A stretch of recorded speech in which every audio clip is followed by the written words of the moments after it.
Believe or be mulched. Mara allows the city to flow around her while others plan her life in the direction best for this citizenry. That is, until she is selected to go out on a routine herb planting, helping souls move onward into their next life within the Reborn forest.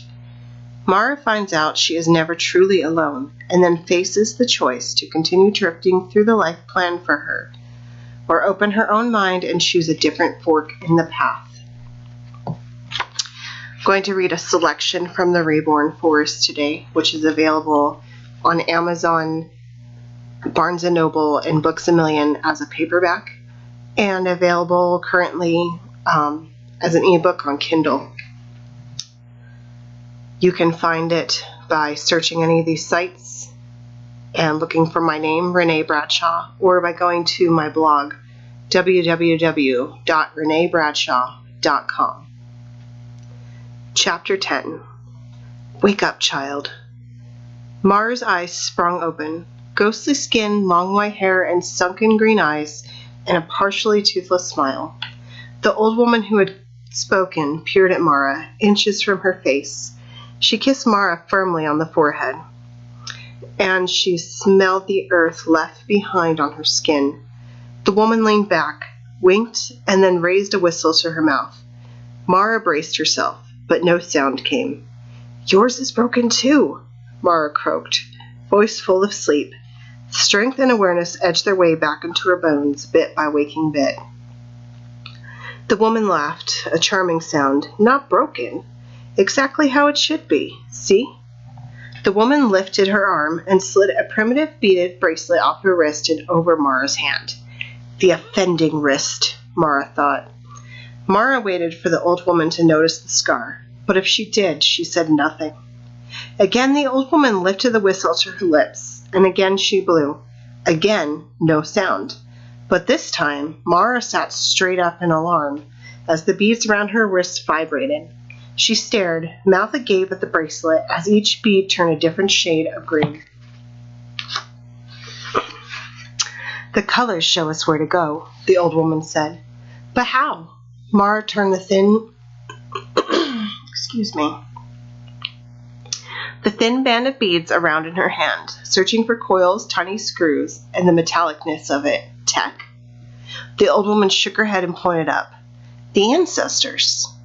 Mara looked skyward, then pulled herself to sitting, forgetting the bracelet for a moment as she took in her surroundings. She had assumed they were outside because of the dirt floor, but she saw the ceiling for the first time. Designed with no levelness to it, no structure, crudely chiseled rock. Dirt and weeds made appearances from time to time within the cracks. Is this a cave? She asked. Another wonder from stories she read as a child.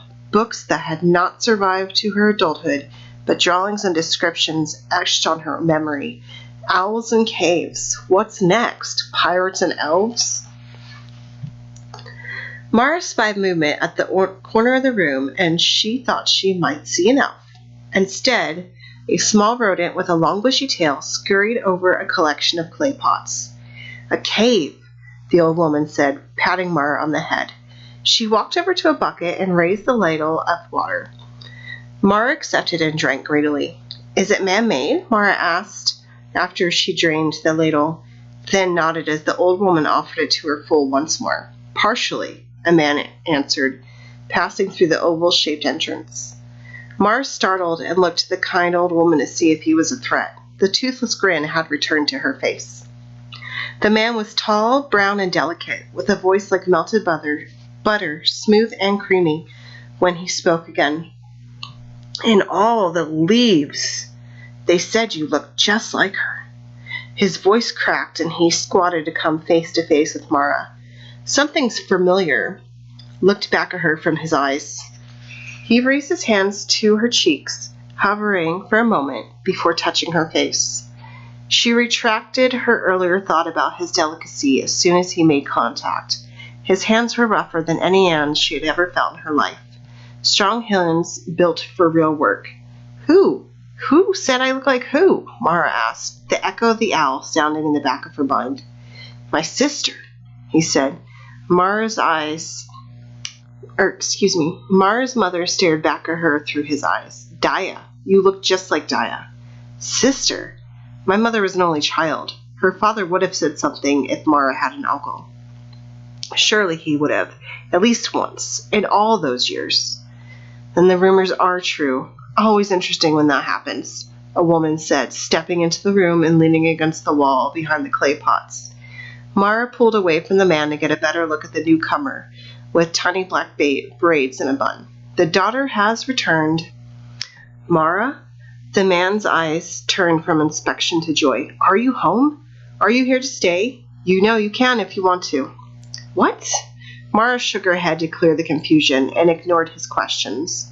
What happened earlier? Why did I pass out? Where am I? Who are you people? And why are we in a cave? If she kept throwing questions at them, they might forget their own. And so Mara continued to ask questions she had held in for ages. Questions she never knew she had, and questions that confused her even more. Slow down, Mara. The man stood and took her hand, pulling her to her feet. Her hands were dirty and dusty, like when she filed century-old paperwork. Worse. She brushed them against her thighs before she remembered that her entire body was a mess. All of your questions will be answered in good time, the new woman said. At least tell me your names, Mara said. I am Cyrus, the man said, and then he held out his hand towards the younger woman. This is Story, and this is the crone. The old woman smiled at her, black shining through her missing teeth as though she held a black flame in the back of her throat. Crone. No the. Come on. Story pushed off the wall and then stepped in through the carved doorway. I hope you enjoyed that selection, and I hope you will look for my book available again at Amazon, Barnes & Noble, and Books A Million. I'm Renee Bradshaw.